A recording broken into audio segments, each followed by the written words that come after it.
And one of the things that stood out to me is proximity is power. When you get in the right room with the right people, it moves your needle. Yeah. It really does. Hello, everyone. This is James Harper. This week's episode of the Real Estate Halftime Show is going to be very unique. We're going to go a little bit different direction this week. We're going to get into leadership in the real estate industry. We're going to talk about coolness factors within different brokerages. We're going to talk also a little bit about the market, of course, and we're going to be kind of all over the place, but we're live right here in Hendersonville, our secret headquarters, even though we gave it away this week. And have a special guest, Aaron Dwyer. And so stay tuned. We'll be right back. It's time for the Real Estate Halftime Show. Sit back, relax, and listen to Nashville's premier inside scoop to real estate with the mortgage extraordinaire himself, James Harper. All right, ladies and gentlemen, the listeners out there, the Real Estate Halftime Show, while you're driving down the road or you're heading to wherever you may be going next, we're glad you've tuned in to talk everything and anything about real estate here in Nashville and beyond. We're going to talk locally, but also nationally. Have a very special guest that I've known for quite a long time here in the studio, Aaron Dwyer. So welcome. Thank you for joining the show and being a part of us today and sharing some of your knowledge about the business. Well, James, I appreciate that, man. Thanks for having me. It's been trying to get on this. Yeah, been trying to get on this thing for a minute. So thanks for making a hole and let me get in here. I'm excited. Well, we ask for any and all subscribers. So get into Aaron's network, watch him, subscribe to us, and let's dive right in. So I always kind of start the show and say, hey, we didn't just fall into real estate yesterday because we woke up and said, hey, this is what I want to do when I grow up. I was an engineer in the past. Audience has definitely known and heard that. But what made you jump into real estate, and what was your past life like? What was your previous chapter in life? Yeah, I ask myself that question all the time. Why real estate? No, I'm kidding. I born and raised in Nashville, Nashville native, was a Metro Nashville Police Department officer actually for about 13 years. Did everything from patrol to canine, gave SWAT a chance, and I finished my bachelor's degree in 2001. And when I finished my bachelor's degree, I decided that I didn't want to be a police officer anymore. My personality, if I can't be in charge, I don't want to do it. And I never wanted to be the chief. So sounds familiar to me. There was another place I needed to go. And so I started flipping houses in 2005 and got into flipping houses. I'd done things for my grandmother. I think she was a real estate mogul in my younger years. And so I would always work on her houses and learned how to do plumbing and things like that. So I started flipping houses and decided after a couple that I could probably do what that real estate agent did to sell those houses. And that's a pretty common introduction to the real estate business. I think so, yeah. Hey, I can do that. And they're going to make that much money. Let me get my license. And so while I was a police officer, I went to school. This was before online really took off, so I had to go to school. The did hard that way. in the evenings. Yep, did that in the evening. So I got my license in 2006 and started my career at Remax Elite down in Brentwood, and did it. That's how I got into real estate business. I was just looking for a way out of the police department. And when did you go completely full time? Wasn't until 2013. 2013. It took me 7 years to really to dive in both feet. Of course, kids and family and life and being scared, a lot of the same, those same experiences a lot of agents have now. They want to do it. They see the potential in it, right? It looks super easy on TV. Home and HGTV makes this business look really, really easy. No kidding. And so, in that vein, it was really hard for me to go commission only. I was used to that every other week paycheck. I was used to that government job, and so it took me a minute to really pull the trigger, but I was putting time and effort into it. I was putting time and effort into my real estate business, and I started to recognize the momentum and started to see that it was starting to move a little bit. So what made you jump? What made you jump in 2013? I love always having these kinds of conversations because we talk about it a lot on the show. It's more than just being you can't do the business part-time. Obviously, you did it from 2006 to 2017. And you realized at some point, I can't do this part-time because, number one, my clients probably know. Yep. Even as much as you try to hide it. Oh, my gosh. But when you're not in it and you're not available and you're not don't have the wherewithal to follow through a lot of times because you're distracted with other things. Yeah. Distractions are huge in this business on the mortgage side and the real estate side. So what made you finally say, man, I give, I got to just jump into this? So I'll go back to what I just said a second ago. If I'm not the one in charge, I don't like doing it.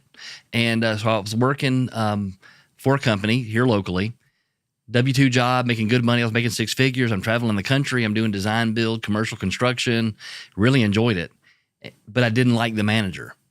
I didn't like the sales manager. And so I would do my real estate business on my iPad on the table. And then I would have my regular computer to do my W-2 job. And sorry, that's if you're listening to this, Kevin, sorry about that. But I was doing pretty good, so you couldn't complain about that. I've made pretty good money. And it was July. I'll never forget this. It was July. There was a sales meeting.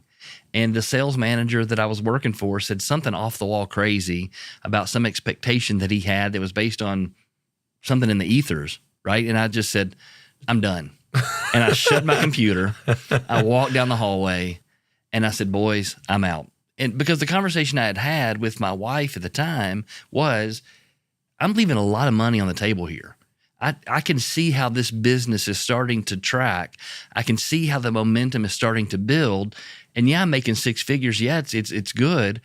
But I could make $300,000 if I go into real estate full time. I mean, I'm leaving a lot of money on the table. And she said, give me a plan. Because she pushed back a lot of years, but she said, you come up with a plan where you can replace that income, and I'm all for it. And I did. I found a guy here locally that helped me get a plan together. I put the plan together, and he said, look, it's simple. This real estate business, it's not easy, but it is simple. Mm-hmm. If you do this and do it consistently, you'll make that money. So what are the top three things you do consistently that still hold true today? Oh, I think it boils down to you got to talk to people. And I say this to agents all the time in my coaching platform. It's super, super easy. You talk to 5 people about real estate, 5 unique conversations, 5 days a week, and you do that 10 months out of the year, and you'll make $300,000 a year in this business. Super easy. That's number one. Mm-hmm. Number 2, love it. You've got to be number 1 at something. You've got to be the mayor of your neighborhood. You've got to be number 1 at your kid's soccer team. You've got to be number 1 at something. And you've got to be the face of that number 1. And then number 3, don't be afraid to ask for referrals. Go do a good job, and don't be afraid to ask for referrals. Those are really good ones, actually, by the way. Asking for referrals is probably the toughest one for anybody. You assume, we all assume that someone's just going to say, hey, James did a good job for me, and they're going to tell their coworker, they're going to tell their family member. But as soon as that transaction is done, they've already forgot about you. So staying top of mind is always the toughest part. But why not ask for the referral right when they're the most excited? We don't do it. So if there's any nugget out there that listeners are listening to today that are real estate agents or really any sales job, sales job, this doesn't have to be real estate. Ask for referrals. So I'm gonna give you a scary stat, and I teach this in one of my coaching. 86% of home buyers would use their agent again if they could only remember their name.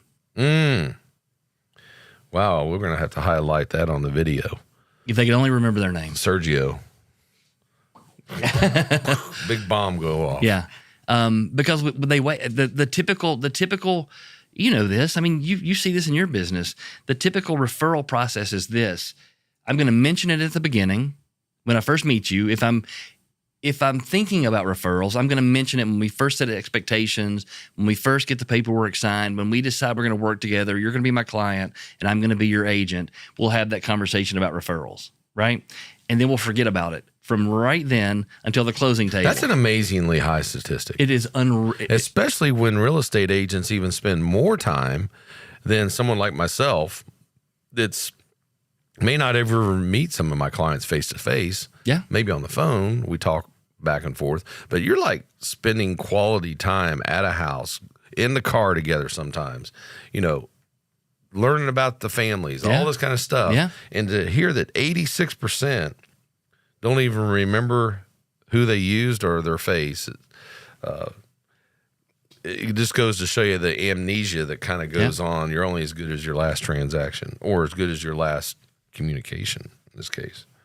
So those are three big ones. Talk to 5 people 5 days a week about real estate, 5 days a week. Yeah. 10 months out of the year. 10 months out of the year. You get a 2-month break. Just be consistent. Yeah, be consistent. Consistency is good. Number 1 at something. Now, I always say this. What is your coolness factor? So if your number 1 is, what's your number 1 at something? Yeah. So when I got in this business, I'll never forget, and I'll mention his name. He's a local guy, Danny Hale. Yeah. Here in Hendersonville. Yep. Used to come on Saturdays and mentor me when I first got in the business full time. And I said, I want your help. I want you to help me. I want to be this. I want to be you, right? Help me be you, which is another, I think, key factor in this. You got to find somebody to help you along the way, because this is, again, simple, not easy, right? Yeah. So one of the things, and he's the one that gave me the number 1. You got to be number 1 at something. And he said, what's it going to be? And I said, I'll be the number 1 agent, number 1 golf course home agent in Nashville. That's going to be my number 1. Because I'd grown up in the golf business. I'd done golf business between college and my job at the police department. I was in the golf business for a while. I knew people in the industry, knew the neighborhoods, kind of knew all about, the local market, local area, where the golf courses were concerned. And so that was my niche. And I dove into that niche. And I tried to learn everything about the neighborhoods that have golf courses and learn everything about the real estate in those golf course communities. And in Middle Tennessee, right, in Sumner County, we've got 2 fantastic golf courses that happen to be around a lake, right? So that golf course knowledge, that golf course niche transitioned into lakefront, which most houses on the golf course or around the lake are pretty expensive. And that easily transitioned into luxury. So my niche became golf course luxury lakefront. So everything that I did was focused on that. And that's been in my real estate career and my personal production, that's been my focus the entire time. So my price points are higher, right? I don't get overwhelmed by all the other noise and all the other stuff on the outside going on. I just focus on golf course luxury lakefront. Those are the 3 things that I do. That's great. Great. And then, so when you, jumped into the business, obviously there's been all kinds of ebb and flows and peaks and valleys. Yeah. We're going through one right now in the industry where we're hoping to get out of this valley that we're in and see some action, some activity, people deciding to list their homes, buy, sell, buy, sell, buy, sell. What was probably the worst year you've been in the business so far? The last 2? The last 2, yeah. It's been... and we're going to say no shit on that one. Right. Stamp. That's last 2 years have been the toughest. The last 24 months have been unreal. They have been, and not just in the real estate piece. So kind of going back to that, I don't know where you want to go from here, but my transition from, and again, that we can talk about this in a second, but I had a pretty normal transition, a pretty normal real estate life cycle transitional period that you find with most people, right? I got in the business part-time. I found a moment to go full-time. I went all in. My business really started to grow. I made over $300,000 in commission my first full year in the business, right? So now I'm a big stud, right? And I think a lot about myself. I'm working 80 hours a week to make that money. There's really no harmony in my life. So I figure, okay, what the next best step for me is, why don't you become a team leader? Why don't you start a team? Why don't you bring people on, help them do what you've done, right? You can leverage their time and effort and energies to then you can reduce your time, effort, and then increase your income, right? But I was a really crappy team leader, just to be honest with you, because I never got behind that idea that I should get 60% of their commission or 50% of their commission, right? I never got behind being a team leader. I always said it was because I was full of myself. And my wife said, you weren't a bad team leader because you were full of yourself. You were a bad team leader because you gave too much money away. Mm-hmm. And people, why would they want to be on a team when they can go make that same commission someplace else, right? So I transitioned to a new company, started the team, and then pretty quickly after that got in and got into owning real estate companies, and which was kind of the ultimate. Let's leverage other people's time, effort, and energies, right? Let's start to build a business, because the downside of this business is you can make a lot of money if you put a lot of effort into it. If you don't put a lot of effort into it, you're not going to make a lot of money. Yeah. If something were to happen to you and you're the solopreneur, you're the only one out there doing it, that money's going to go away quickly. Yep. And as a sole provider, as I'm the one that's supposed to be out there shaking the bushes and shaking the trees and making the money, that was a tough down the road, conversation with myself. Yeah. I always call it, and we're seeing it right now today. If you don't know how to hunt, if you don't know how to prospect, if you don't know how to go out and shake those bushes and rattle those trees, you're having a tough time right now, and the strong will survive. And that's why we're seeing the attrition rate of realtors and mortgage loan officers getting out of business. Yeah. Because they don't know how to hunt. Back in 2010, all you had to do is answer the phone. Right. Or not 2010, 2020. Excuse me, 2020. Oh yeah, you just wake up and you make money those years. Yeah, you just wake up. So I'll ask you a question. So in that, and why do you, because you in the mortgage business, you bring people on that they've got to do the same thing, right? They go from a zero spot to now you have to go produce. You got to go shake a bush and shake a tree. Mm-hmm. What do you think the biggest factor from your seat is why people don't do that? Why they won't go out and prospect, why they won't go out and have conversations, why they won't go out and do those things. Yeah, I'm probably a bad person to ask on that, because I think I have greater expectations of people than they have in themselves. So I always see the potential into people, and it's cost me a lot of money because I'll bring on people, and then next thing you know, they don't perform. I try to coach them up. I try to give them, because everybody's got a different personality, right? Your needs and wants are going to be different than Zach's needs or wants, or this other person down the street's needs and wants. Right. And everybody has such a different personality. It's like, okay, I can't do the same thing for him or her as I do for him or her over here. But so when you try to navigate through all that, then it's okay. I have this expectation of you. Mm-hmm. I think if you do this based on your feedback and based on the direction you want to go, I think you can do A, B, and C in your goals and measurables. And man, it's just amazing how many times it doesn't. Yeah. And I've had some great success stories, but far more of ones that have failed. Yep. And I think you said it kind of back here in this time frame between 2006 and 2013. I think fear just really comes into play, and people are just so scared of falling and not landing on their feet. And this society is even worse than it's ever been of and you get all the social media out there, and people see, oh, this person must be really doing well. Right. Oh, this person must be doing awesome. And there is a lot of smoke and mirrors that come with that, and they don't want to see themselves not being the light. Mm-hmm. So I don't know. We could go on and on about that just in itself, but that's probably the biggest thing, is just an and you and I have been through a lot of it together through different mediums. You've got to have a coach. Yeah. And I've spent thousands and thousands of dollars on coaches. And what's amazing for people that are in any kind of sales that are commission based, where they're depending on themselves to hunt, why would you not want to invest in yourself? Right. And, you invest in your kids. If your son wants to go play hockey, you're going to get him all the gear. You're going to get him the best shoes or the best skates. You're going to get him in the best league. You're going to take him traveling. You're going to buy a hotel room. You're going to eat. But that same person may not invest $1,000 a month into helping get coached up and to motivate and have some accountability. Right. What do you probably add to that? So I'm gonna go back to something you said a second ago, and I think this is a perfect segue for this. So when I ask you that question, the leadership definition of leadership per Stephen Covey in this book, The Eighth Habit. If you've not read The Eighth Habit, everybody knows the 7 Habits for Highly Successful People, but this is the subsequent Eighth Habit book.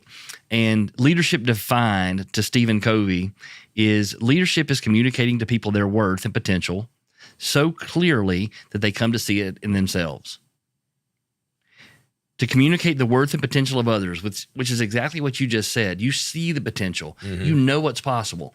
But to be able to communicate that to someone else, so not only they hear your words, but they begin to internalize it and walk it out.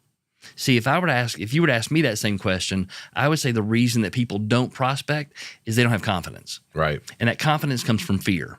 There's 2 forces in this universe, love and fear. Right. And the people that are in love with themselves, that are authentic to themselves, that are aligned with who they are as a person, that was one of the things that we always did as brokers. And I would say this to folks all the time. My job for you is to help you find the best version of you, to help you find the best, most authentic version of you, and then allow you to walk that out in confidence. Because if you wake up every single day in the understanding, one, you recognize your potential. You recognize your worth and what you can do. You understand your authentic, your worth and your authenticity on this planet, and you walk out in that confidence, and you have conversations with everybody. That's what makes you special. That's what makes me special. Is we understand there are people that like us. That's okay. There are people that don't like us. That's okay too. Some will, some won't. Next, right? And so being able to communicate to someone that you recognize that potential, but not stopping there. And this is not any slight at you, but this is something that I see in especially in this industry, is that we have brokers and folks who are in positions to lead others who may recognize potential, they may express that potential, but they stop right there. And then it's just like, now I've got to focus on my own survival, and I'm gonna let you go figure it out on your own. Yeah. And then every 36 months in this industry, 100% of the people that get in get out. It's just a revolving door. And now we're seeing some of the effects of this, and we can talk about that too. Well, one of the things that I know I changed in my business after, I always felt like I wanted to be a macro manager, which today I still am. Right. But I've realized I had to throw some micro in there. So now anybody on my team in sales especially, we have a weekly meeting. Yeah. And it's from 10 to 12 or 10 to 11 every Tuesday. And I got some pushback and I got some resistance when I first started saying, hey, this is a mandatory meeting. Yeah. And I mean, you would be amazed how many doctor's appointments, how many things come up right there in that one hour. Yep. 1 hour. And it started to become almost laughable. Yeah. And I finally had to come to Jesus with my team. And I said, listen, I am doing this to help you. Right. Everything that we learn in this hour and a half, if anything, is just to sit in a room and hear each other's stories about a transaction, a scenario, a guideline. Even if you don't care about anything I say, sure, it's to hear each other as a team and be together as a team. And I kind of, matter of fact, one of them said I was probably talking to them like a kindergartner, but that's okay because I don't regret it. Right. Because ever since that actual come to Jesus meeting, our meetings have been really good, and they've actually gone a little bit longer, hour to hour and a half, more like an hour and a half.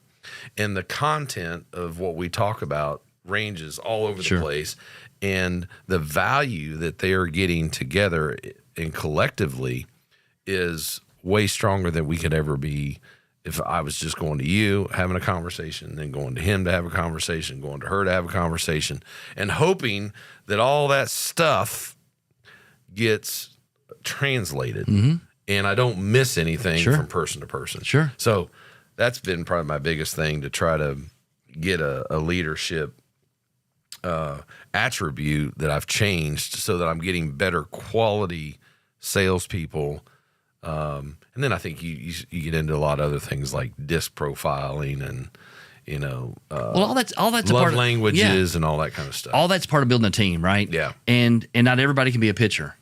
Right. Not everybody plays catcher. Right. But if you've got the shortstop playing catcher and the catcher in center field, your team doesn't. You got to figure that out. You got to figure out where people fit. Yeah. Right. And so understanding where they all fit to make this thing roll together, you're building community. Like one of the beautiful things, again, what I just said was when I would have an interview, especially when we became a broker, right? So when I became a broker, when my wife and I met and we opened 7 offices. So we had 6 down in Georgia and we had 1 in Mount Juliet here in Middle Tennessee with another company, another brand.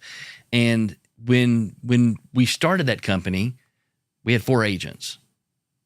In 18 months, we got to 80. In 18 months. Yeah. Okay.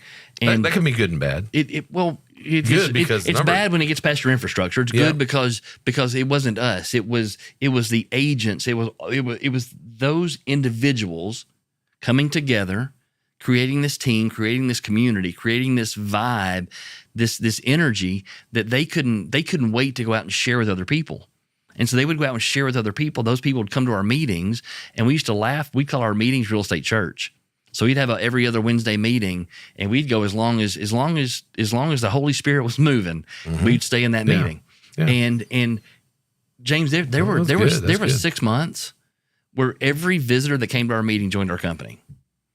Because the vibe and the energy. I'm a big fan of energy and vibration. I'm a huge proponent of those two things. I think it's a natural law that's out there, right? Oh yeah, and totally. and what you're doing is exactly what we did. It's exactly what all companies do. But you have to start that on a micro level. You got to start that on an individual level, because potential only gets you so far. Right? If you're not producing results, if you're not actualizing that potential a lot of times for a lot of people can be super frustrating. Because if you have somebody with a lot of potential and you recognize that potential in them and you say, you can do this and you can do this and you can do this, yet we're not helping them uncover that potential. We're not helping them sort of break through the layers of their ego and their past experiences and all the things that they've conditioned themselves to believe about themselves, right? And all that potential just sits there and it just boils to the point they get frustrated and walk away. Somebody with no potential doesn't get frustrated that much. No, they're pretty good, right? Yeah, they're good to go. They don't even know. Could care less, right? Yeah. But somebody with really high potential that you recognize and you have those expectations of them, and then they don't feel like they can get out. It's just frustrating to most of those people. So that kind of segues us into a little bit about what you're doing now. So you've experienced some different cultures. You've experienced some different models. Yep. You've experienced some different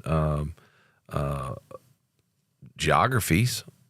Different Markets, states, markets, and so you've kind of put that all together and said, "Okay, I am tired of kind of working for somebody else, even within this industry." Because of what? What have you recognized that is missing from all these? Nothing that there's not that there's anything wrong with this company versus this company versus this company. Yeah. But what have you collectively? Oh, that's awesome. That's really good. That's nice. Yeah. What have you collectively learned that you felt like you needed to be unique about? Yeah, I think the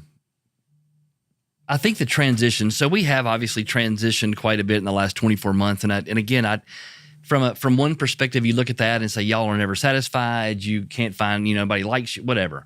From another perspective, bounce around, whatever. Yeah. From another perspective, it is you're learning all these things from all these different spots. You're getting your feet under you right here where you are, and you're coming back to where you're supposed to be, right? So we leave the one brand because we had it was a truly an issue of principle, and we were willing as leaders of that company to potentially burn that thing down because of something going on that we didn't stand for, and we had always said, if this happens, this is the choice we're going to make. And it happened, and we made the choice, right? And it didn't go like we thought it was going to go. Quite honestly, we go to another company, a newer I won't name any names, but a very one of the largest independent brokers in the world, right? With people everywhere, and thought that was going to be a good fit for us. But what we found was, again, our number one focus has always been our individual agent. Our number one focus has always been, how are we going to help them be better, right? So when we make this transition to this company, what we found was what we thought was going to happen did not happen. And we weren't able to take care of our agents the way we were used to taking care of our agents. We weren't able to address their issues or get them to where they needed to be, or do the things with them that we thought or they thought needed to be done, because there was a layer of bureaucracy between us and them, right? That wasn't going to work. We gave it a shot, thought that was going to work, and it didn't work. We made another transition to a company where we thought we were going to help them grow, expand, do what my wife and I are really, really good at, is helping people be better, growing markets, expanding brands. That's what we're really, really good at. Got into that and found that, and you exert enough pressure on a system, it reveals weaknesses, right? And then when those weaknesses get revealed, you've got to make a decision. All right, are we going to stay here and endure this, or is there a better way to do it? And I don't know if we found necessarily, James, a better way to do it, but we found a way that we can impact more people, right? And so the collective was born, and the collective is sort of the birth. It's the in the infancy of all of these transitions from these different models and things that we've seen. There's 75,000 independent brokerages in the United States with 6 or 7 agents. With what? 6 or 7 agents. Okay. So very small independent brokerages all over the country who are probably not making a profit. Right. Who are barely getting by, who are trying to figure out how they're going to eat. Right?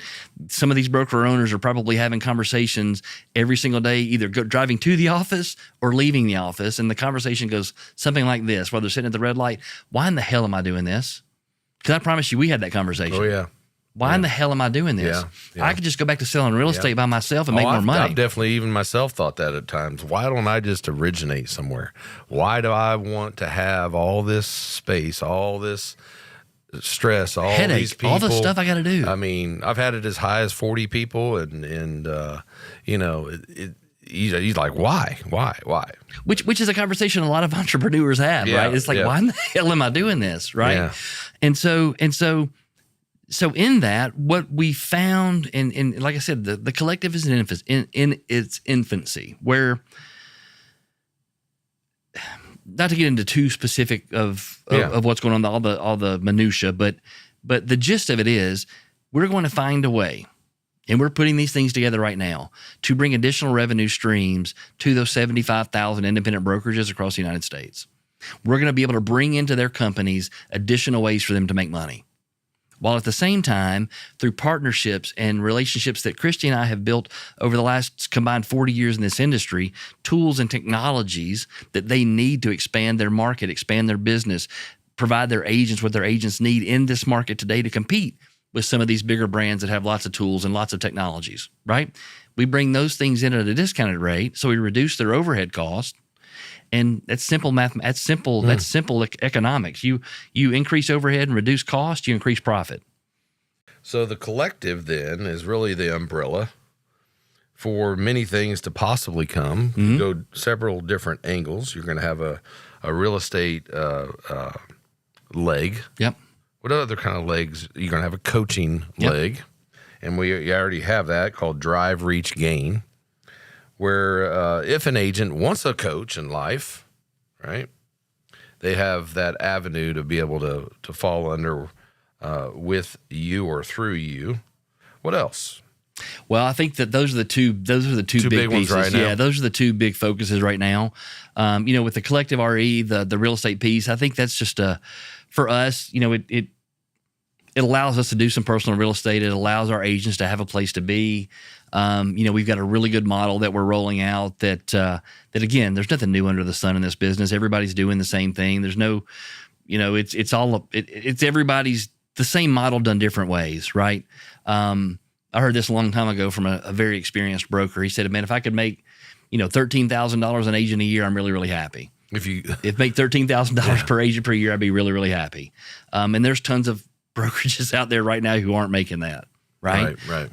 So there's not really anything new under the sun where the real estate piece is concerned. I think for us and our company, we're bringing back that desire to make those individuals better. And because I mean, how do you make people better? Do you believe in a brick and mortar? Can you have making people better from a distance? I think a lot of companies, for example, thought Zoom was a great thing during COVID. Now they're finding out, and studies are being done where it's not such a great thing. Yep.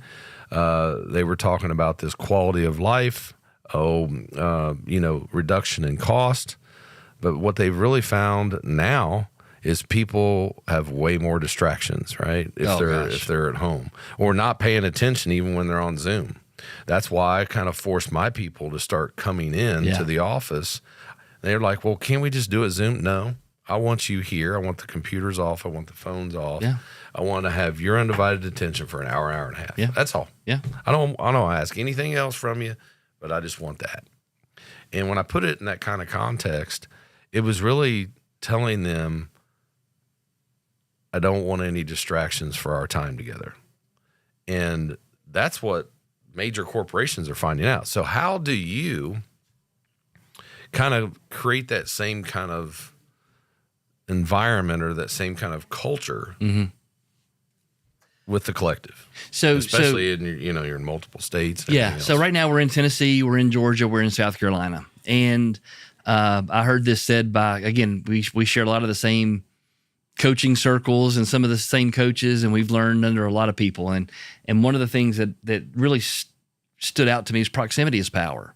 And when you get in the right room with the right people, it moves your needle. Yeah. It really does. Yeah. And you can watch a football season. Thank gosh, football season's back, right? Oh. SEC football's back. Thank you, Jesus. Love the fall. Good Lord. But I mean, you watch a let's use, and I'm not a UT fan, really. I'm not really sometimes just every now and again.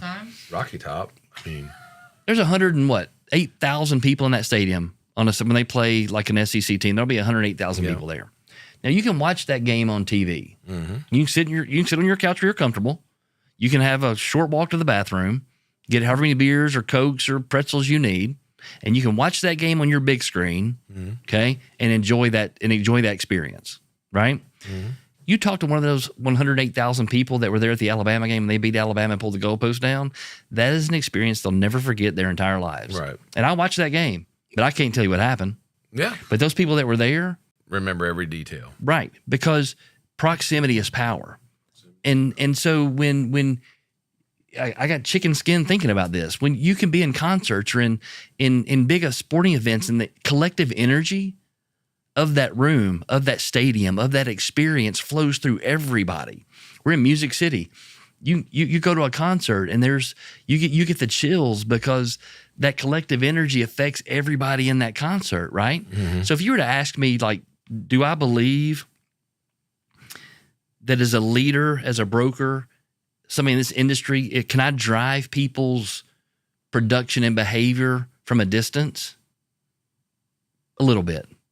Can I get them to actualize their full potential from a distance? I don't believe you can. Because even if you look at some of these big brands that are virtual, they're all now transitioning back to offices.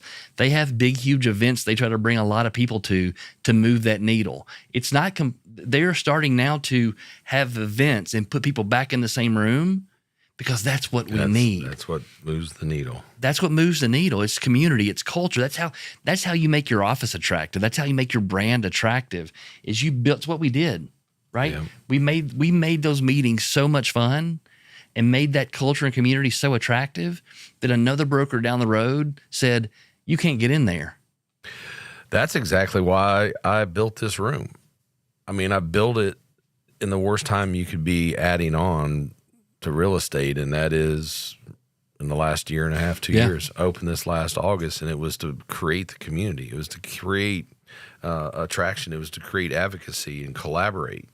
this space we're sitting in right now, so we can get people into a room and talk and share and give value. This was the crazy. People thought I was crazy for doing this, and I still might be crazy. Jury's still out. Jury's still out. But we are having events here. We are having people right. show up all the time, and that's what people do eventually want. They want that sense of community. For sure. And so that was just one extra thing that I did as well to try to create, more of that getting people in a room mentality. So what do you see based on what's going on in the real estate market? We're going to wrap this up, and it looks like we may even have to have a second episode because we haven't really even scratched the surface on a few things. Oh, I'd love to. That'd be fantastic. And so we'll have to, when you're cycling back through, we'll have to figure out how to get you back in here. But if people want to learn more about, not only the coaching aspect, but some of the uniqueness that you have with the collective, how you might bring value to another brokerage that might not be in great shape, or to intensify their bottom line, their profitability. How do they reach out to you and learn more, and so you can have a conversation with them? And your conversation is your number one something, right? Yeah, you got one of your number one somethings. This business, this life's all about relationships, right?